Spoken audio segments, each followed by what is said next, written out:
Dear students of class 9th, welcome back again to online classes of Advanced Senior Secondary School Mundhal.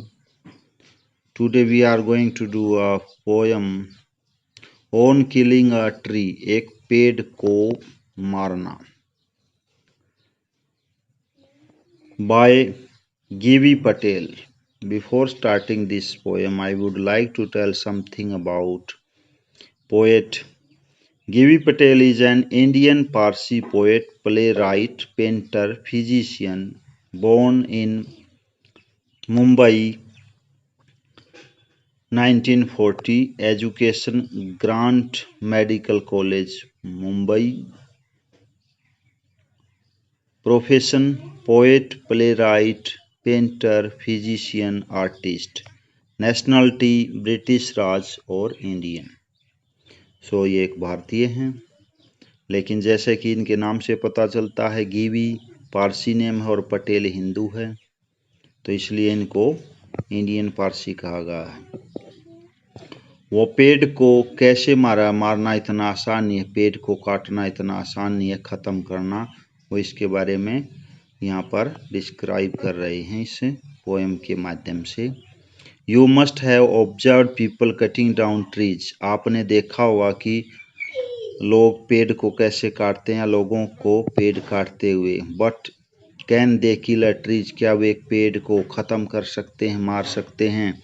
It is easy to do so, क्या यह करना इतना आसान है। Let's read the poem, आइए कविता पढ़ते हैं। And find out what the poet says on killing a tree, एक पेड़ को ख़त्म करने या मारने के बारे में कवि क्या कहता है।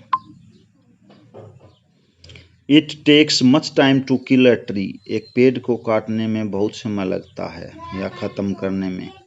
Not a simple jab of the knife, simple jab आसान वार, जैब मीन्स वार, प्रहार, चाकू के प्रहार का काम नहीं है। विल डू इट, इसको करना, ख़त्म, मारना। It has ground slowly consuming the earth, और यह कैसे बढ़ा है, स्लोली, धीरे धीरे, कंज्यूमिंग, क्या क्या कंज्यूम किया है इसने, धरती से खींचा है। राइजिंग आउट ऑफ इट, आगे बढ़ा है कंज्यूम करके। फीडिंग अपॉन इट्स क्रस्ट, पृथ्वी की जो ऊपरी परत है उसको क्रस्ट या परपटी कहते हैं, वहाँ से इसने क्या किया है। अब्सॉर्बिंग ईयर्स ऑफ सनलाइट, सालों तक इसने धूप ली है। एयर, वाटर, हवा और पानी। And out of its leprous hide, और इसकी इस तरह से छाल निकली है। स्प्राउटिंग लीव्स, छाल में से पत्तियां। स्प्राउटिंग लीव्स, स्प्राउटिंग मीन्स वैसे तो अंकुरण होता है, लेकिन लीव्स पत्तियां, इस तरह से इसकी पत्तियां निकली हैं।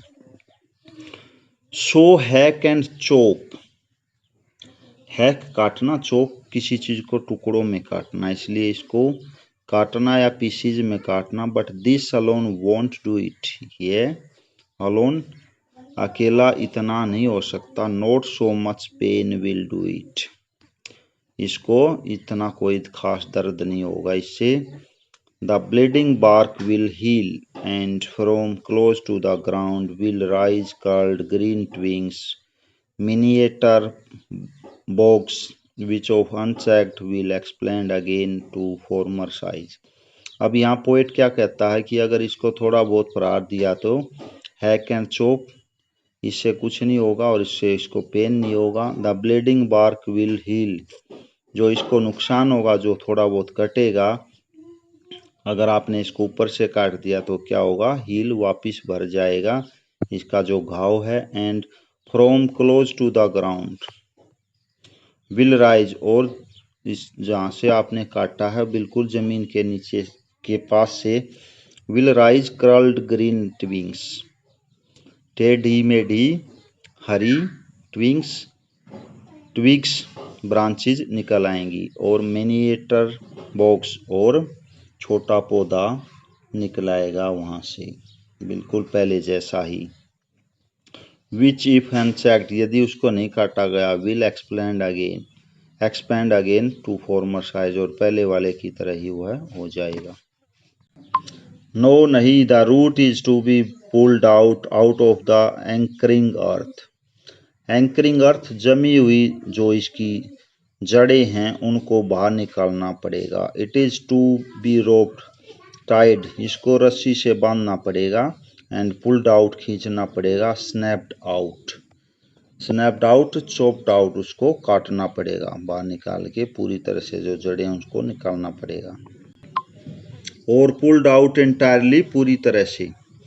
आउट फ्रॉम द अर्थ केव, धरती की जो पृथ्वी है उसकी केव है, जो जड़ें जिसमें फंसी हुई हैं वहाँ से इसको पूरी तरह से निकालना पड़ेगा, रूट को, जड़ों को।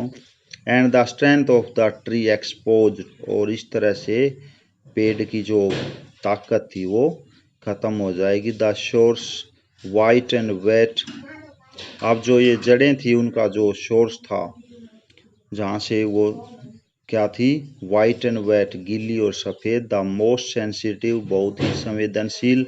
हिडन, छिपी हुई थी। For years inside the earth, जो पृथ्वी के अंदर बहुत सालों से छिपी हुई थी, जो सफ़ेद और गीली थी, वो एक्सपोज्ड हो जाएंगी, बाहर निकलाएंगी।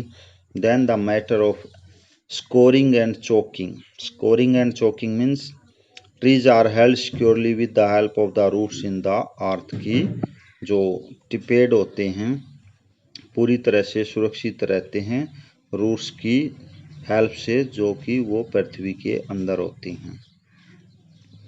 इन सन एंड एयर, धूप और हवा में। ब्राउनिंग, जो अब ये जो जड़ें निकल आएंगी अब क्या हो जाएगा इनका। स्कोरिंग एंड चोकिंग, बहुत गर्म। एक्सट्रीमली हॉट एंड चोकिंग, सुखाना, सूख जाएंगी। In the sun, in sun and air, हवा और धूप में। ब्राउनिंग, ब्राउन पड़ जाएंगी। हार्डनिंग, सख्त हो जाएंगी। ट्विस्टिंग, घूम जाएंगी, टेढ़ी मेढ़ी हो जाएंगी। विदरिंग, मुरझा जाएंगी। And then it is done, और इस तरह से यह खत्म हो जाएगा, पेड़ मर जाएगा। So students, you, I think you understood that what is the intention behind the poem of poet G.V. Patel. ऐसा नहीं है कि वो पेड़ को मारना चाहता है, लेकिन यहाँ पर एक्सप्लेनेशन दिया है उसने कि किस तरह से एक पेड़ खड़ा होता है। Thank you.